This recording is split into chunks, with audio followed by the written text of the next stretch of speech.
안녕하세요. 이번 시간에 다룰 내용은 챕터 13 Vector Valued Functions and Motion in Space입니다. 자, 말 그대로 우리가 예전에는 앞에서 Real Valued Function에 대해서 다뤘는데요.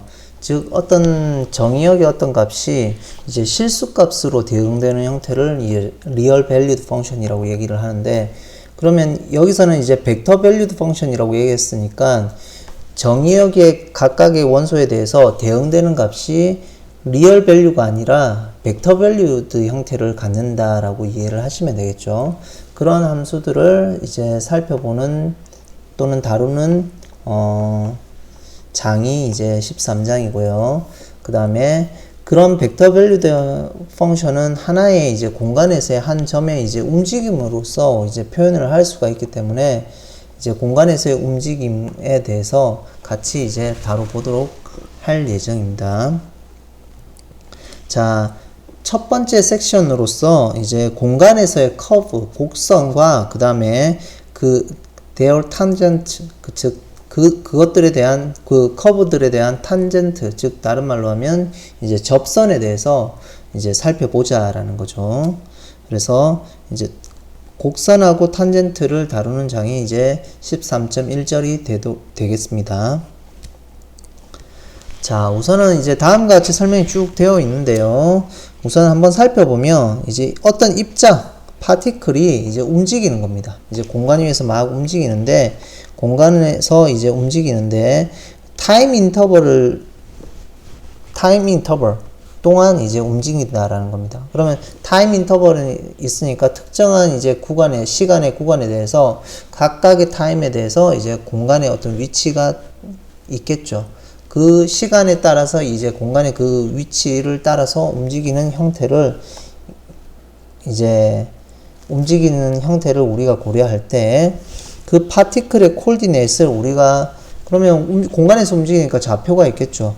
그 코디네이트 좌표를 can be given by function 함수로 줄 수 있겠죠. 근데 공간에서의 함수니까 이제 x, y, z 세 개의 이제 그 좌표축으로 이제 나타낼 수가 있겠죠. 그래서 함수로 주어지는데 이제 도메인은 이제 타임 인터벌이 있으니까 I 위에서 이루어질 거고요. x 좌표는 f of t, y 좌표는 g of t, g의 좌표는 h of t가 이제 주어질 겁니다. 그래서 x, y, g 좌표를 이제 f of t, g of t, h of t, 그리고 t는 타임 인터벌인 i에 있는 원소가 되겠죠. 이런 형태는 이제 어떤 걸 나타내냐면 공간 위에서 시간의 흐름에 따른 이제 곡선을 나타내겠죠. 그래서 이런 것들은 어떤 걸 구성하냐면 공간에서의 커브를 구성할 거고요. 그 커브를 우리가 뭐라고 부르냐면 particle path라고 부릅니다. 즉 다른 말로는 어떤 입자에 대한 움직임, 길이다, 입자에 대한 길이다, 이렇게 이해를 하시면 되겠죠. 그래서 그 커브를 particle path라고 얘기를 하고요. 더 나아가서 공간에서 이 커브는 어떻게 표현이 될 수 있냐면 이제 포지션 벡터 형태로 우리가 쓸 수가 있겠죠. 그래서 벡터 형태로 쓸 건데 다음과 같은 이제 f, g, h는 각각 x, y, g에 대한 성분이기 때문에 f of ti, g of tj, h of tk 형태인 이런 파티클의 포지션 벡터로 이제 나타낼 수 있다라는 겁니다. 그리고 이 f, g, h는 결국은 각각 x, y, g에 대한 컴포넌트가 되겠죠. 위치가 되겠죠. 그래서 컴포넌트 펑션이라고 이 포지션 벡터, 이 r of t가 이제 결국은 포지션 벡터인데 이 포지션 벡터에 대한 컴포넌트 펑션이라고 이제 이야기를 합니다. 그리고 r of t는 이제 포지션 벡터죠. 즉 위치 벡터인데 이것은 이제 벡터 펑션을 구성을 하죠.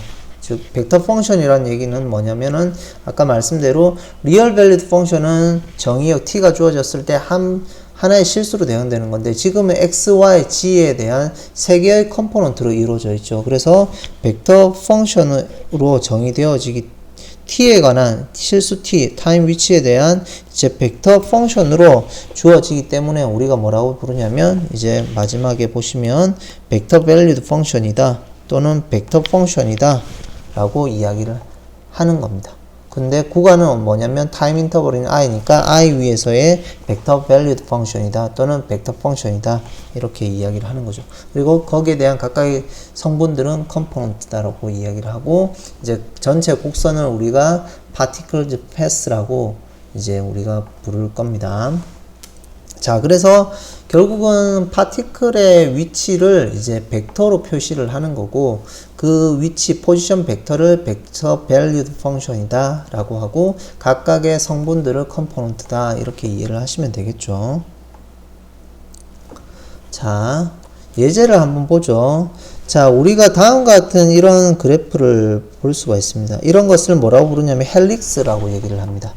자, 헬릭스가 뭐냐면 결국은 t가 커지면 커질수록 결국은 이 k축은 쭉 올라가는 형태입니다. 증가하는 형태고 그 다음에 i하고 j 즉 x 좌표하고 y 좌표는 이제 코사인 t, 사인 t 형태로 움직이는 거죠. 즉 다른 말로 하면 결국 원의 형태를 가르친다라는 거겠죠. 우리가 보통 이제 원을 표시를 하는 거는 평면에서 실제적으로 이런 단위원, 예를 들면 반지름 1인원은 예를 들면 P, 여기 앵글이 적당한 앵글이 여기가 T라고 하면 요 P라는 점의 좌표는 코사인 T, 사인 T가 되겠죠. 즉 뭐 벡터로 위치 벡터 형태로 나타내면 코사인 T의 I 플러스 사인 T의 J겠죠. 즉 이런 형태이듯이 지금 공간에서 주어진 거니까 지금 코사인 t의 사인 t라는 얘기는 결국은 공간에서 우리가 원을 그리는데 이런 형태의 원을 그리는데 단위원을 어떻게 하면 g가 점점 커지면서 올라간다는 얘기입니다.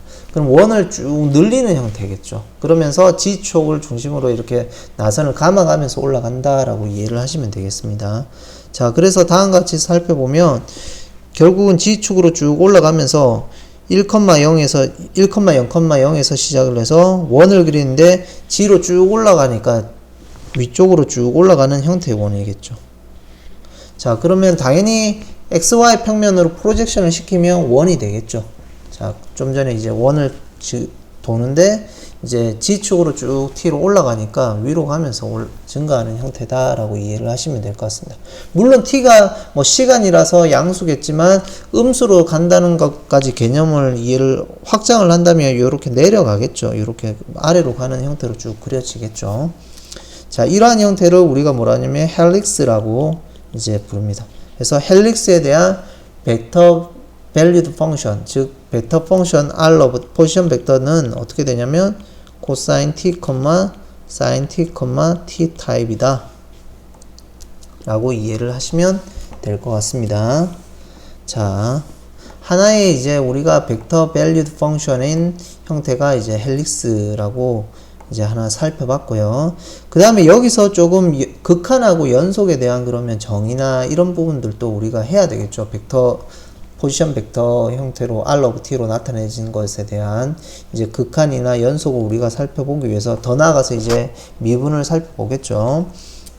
자, 우선은 정의를 어떻게 하냐면 항상 정의부터 시작하니까 이 R/T 즉 벡터 펑션, 벡터 밸류드 펑션이라고 하고요. 도메인은 D가 주어져 있다라고 보시면 될 것 같아요. 자, T가 그러면 범위가 D에 있는 형태고요. 그러면 우리가 이제 어떻게 얘기하냐면 R이 극한 L로 극한 L을 가진다라는 얘기는 뭐냐면 언제 as T approaches T sub 0 즉 T가 T sub 0로 갈 때 R of T가 어디로 간다냐면 L로 간다 이 얘기는 우리가 극한 표시로 앞에서 쓰듯이 이런 형태로 그대로 쓸 거고요. 근데 이제 앞에서 우리가 주로 다룬 것들은 이제 여태까지 다룬 것들은 real valued function인데 여기서는 R of T하고 L이 벡터니까 벡터 valued function에 대해서 이제 define을 해야 되겠죠. 정의를 해야 되겠죠. 그러면 앞에 걸 그대로 확장해서 정의를 하면 됩니다. 모든 입실론에 대해서 이제 어떤 델타가 거기에 해당하는 델타가 존재해서 델타 반경에 있는 모든 이제 정의역에 있는 모든 원소 T에 대해서 그거에 대한 이미지 값이 R of T. 그럼 R of T는 벡터겠죠. 벡터고 L도 벡터 값이니까 이 벡터 값들에 대한 이제 절대값, 그 매그니튜드가 되겠죠. 크기가 어떻게 되냐면 입실론 반경에 항상 들어오면은 우리가 포지션 벡터 밸류 벡터 펑션이 이제 L로 수렴한다. 뭐가 t가 t 서브 제로로 한없이 가까이 갈 때 이렇게 얘기를 할 거고, 이제 극한 표기는 다음과 같이 주어진다라는 겁니다. 자, 기존의 리얼 밸리드 펑션의 그대로 확장인데 우리가 조금 주의해야 될 건 뭐냐면, 앞에서 우리가 여기 표시로 이제 r of t가 이제 벡터 펑션 값이죠. 즉 실수 t에 대해서 이제 대응되는 벡터 밸리드 펑션이니까 벡터 밸리드 펑션에 대한 이제 크기를 이제 우리가 앞에서 정했기 때문에 그 크기가 이제 입실론 반경 안에 들어온다라고 이해를 하시면 될 것 같습니다. 그래서 자연스러운 형태고, 그러면 리얼 밸리드 펑션의 형태하고 우리가 어떤 연관관계가 있는지 한번 살펴보면, 그러면 리얼 밸리드 펑션은 지금 L 극한이 L1, L2, L3 입장에서 보면, 즉 다른 말로 하면 X 컴포넌트, Y 컴포넌트, G 컴포넌트겠죠. 그러면 우리가 벡터 펑션 값이 이제 L이란 벡터로 수렴한다. 이 얘기는 뭐냐면, 궁극적으로 뭐냐면은 F1, 각각의 성분이 L1하고 G of T는 L2하고 H of T는 L3로 수렴을 할 때 이 벡터 펑션이 벡터 L로 수렴한다라고 하는 거하고 이제 정확하게 이제 일치한다라고 이해를 하시면 될 것 같아요. 이거는 이제 수학적으로 증명을 하면 좀 디테일하게 증명을 할 수 있는데,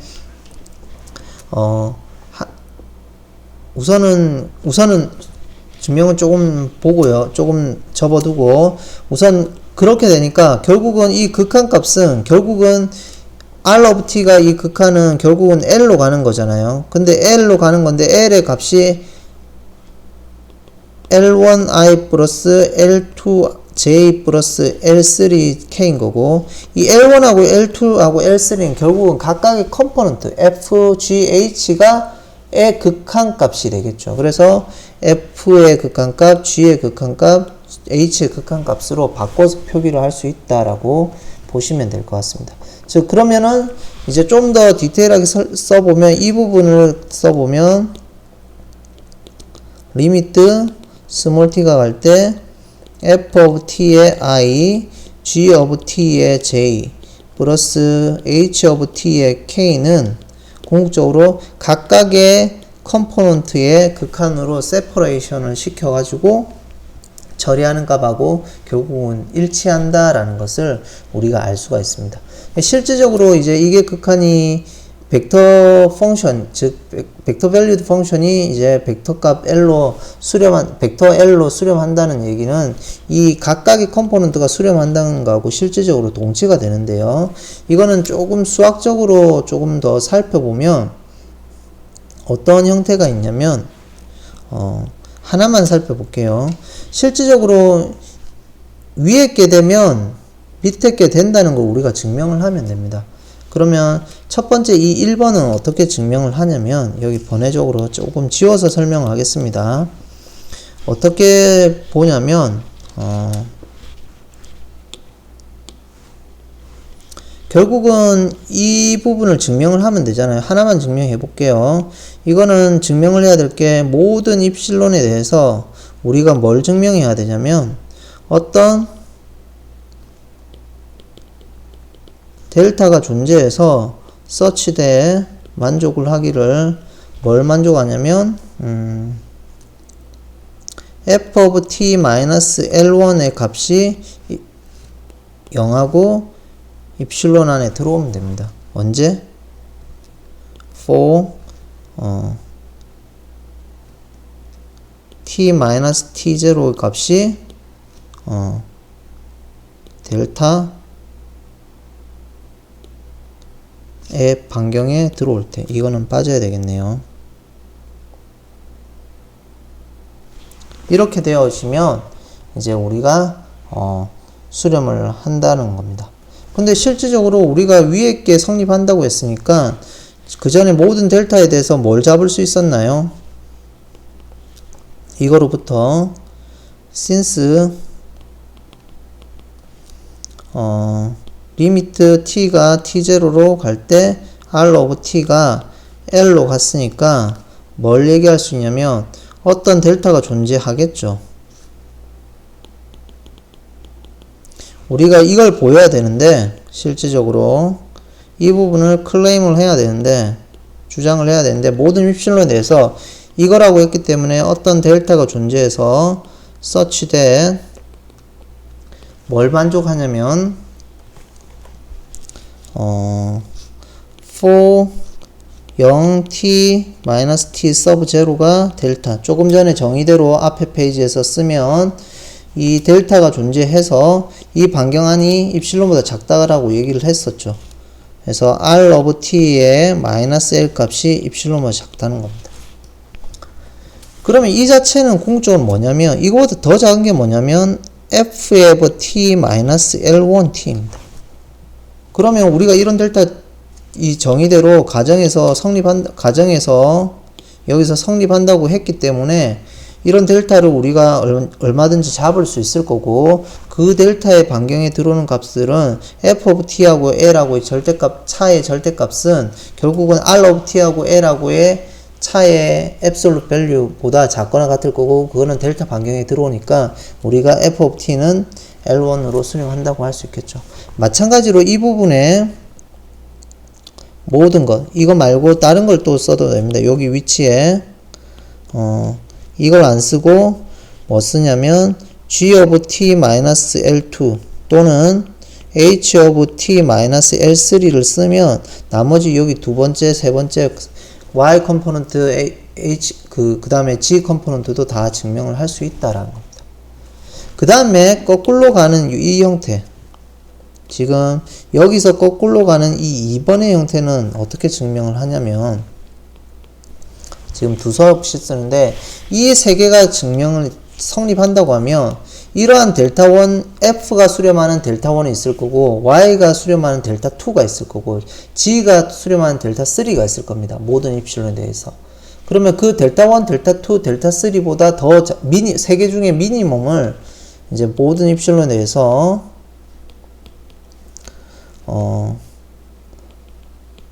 there exist 델타 1하고 그 다음에 델타 2하고 델타 3가 있겠죠. 그래서 뭘 만족하냐면 이 첫 번째 걸 만족할 거고요. 그 다음 두 번째 거 만족할 거고 세 번째 거 만족하겠죠. 그러면 그 중에서 우리가 뭘 잡냐면 그 다음에 미니멈 델타를 잡습니다. 그 다음에 나아가서 let 델타를 미니멈 델타를 잡습니다. 델타 1, 델타 2, 델타 3. 그럼 미니멈이면 요 셋 다 성립하겠죠. 그럼 그거보다 작은 이제 반경에서는 뭘 얘기할 수 있냐면 r of t하고 마이너스 l의 이 절대값은 궁극적으로 뭐가 하고 왔냐면 f of t 마이너스 l1하고 g of t의 마이너스 l2하고 h of t 마이너스 l3의 절대값보다 합보다 작거나 같을 거고 이거는 각각 델타보다 작으니까 3 입실론보다 작게끔 만들 수가 있습니다. 뭐에 대해서? for all 0 t-t0가 델타보다 작게끔. 그래서 결국은 r of t하고 l이 이제 결국은 3 입실론보다 작다는 얘기는 입실론보다 작다고 만들 수가 있기 때문에 우리가 궁극적으로 이 두 개가 필요 충분 조건이 된다라는 것을 이제 우리가 파악을 할 수가 있습니다. 이러한 부분은 제가 러프하게 조금 썼는데 디테일하게 보면은 이제 해석하기 이런 부분에서 좀 더 우리가 구체적으로 살펴볼 수 있기 때문에 여러분들은 이 두 개가 필요 충분 조건이 되구나 이렇게 정도로 이해를 하시면 될 것 같아요. 자, 그 다음에 그러면 조금 전에 이제 리미트하고 컨티뉴어스 파이브를 조금 살펴봤는데요. 컨티뉴어스는 어떻게 이해를 하시면 되냐면 리미트는 우리가 지금 수렴한다고 이렇게 되어 있으면 컨티뉴어스는 이 파트가 없다고 보시면 될 것 같아요. 여기 0보다 크다 했는데 요 0보다 크다는 요 부분 이 부분이 없어지고 성립하면 이 r of t가 이제 l로 컨티뉴어스 하다라고 이해를 하시면 될 것 같습니다. 저희가 이제 싱글 하나짜리 있을 때 리얼 밸류드 펑션에서 우리가 컨티뉴어스 정의한 거하고 똑같이 확장이 됩니다. 이제 R 벡터에 대한 앱솔루트 밸류만, 즉 매그니튜드만 이제 우리가 바꿔서 정리를 하면 그대로 이어진다고 이해를 하시면 될 것 같습니다. 확장이 된다고 이해를 하시면 될 것 같아요. 그러면 지금 이제 리미트, 컨티뉴어스 이런 부분들을 다뤘으니까 이제는 데리버티브, 미분에 대해서 살펴볼 수가 있겠죠. 어떤 입자의 움직임, 운동에 대한 이제 미분은 어떻게 하냐면 좀 전에 이제 벡터 형태로 되어 있으니까 벡터에 대한 이제 미분 정의를 하면 되겠죠. 자, 그대로 이제 우리가 정의하듯이 R 포지션 벡터 펑션 이제 R of t가 이제 데리버티브를 가진다. t점에서 이제 미분 계수를 가진다. 동함수를 가진다는 얘기는 뭐냐면 미분 가능하다는 얘기는 뭐냐면 f하고 g하고 h가 이제 t점에서 이제 도함수를 가진다라는 거고요. 미분을 가진다는 얘기고 그 도함수는 데리버티브는 뭐가 되냐면 벡터 펑션이 되는데 똑같이 벡터 펑션이 되는데 어떻게 정의를 하냐면 우리가 앞에서 극한을 정의했기 때문에 미분 형태는 dr dt라고 쓰고 앞에서 이제 똑같이 쓰면 되겠죠. t에서 t 플러스 델타의 이 포지션 벡터하고 t 위치에서의 포지션 벡터를 서로 빼면은 그 사이에 이제 증가하는 이제 양의 벡터가 나오겠죠. 그 벡터를 델타 t로 나눠서 극한을 취해준 게 이제 우리가 이 벡터 펑션에 대한 이제 미분이다 라고 이해를 하시면 될 것 같고요. 자, 그러면 이 부분을 아까 말한 대로 컴포넌트 와이즈로 정리를 하면 되겠죠. 그럼 컴포넌트 와이즈로 미분하는 형태로 바꿀 수가 있겠죠. 이 부분을 그대로 쓰면은 델타 t에 쓰면은 컴포넌트 와이즈로 쓰면은 t분의 f of t 플러스 델타 t 마이너스 f of t의 i가 될 거고요. 그 다음에 델타 t에 g of t 플러스 델타 t에 마이너스 g of t가 될 거고요. j. 그 다음에 델타 t분의 h of t 플러스 델타 t에 마이너스 h of t 이런 형태의 k가 될 거예요. 자, 이 형태가 우리가 우선 될 거고요.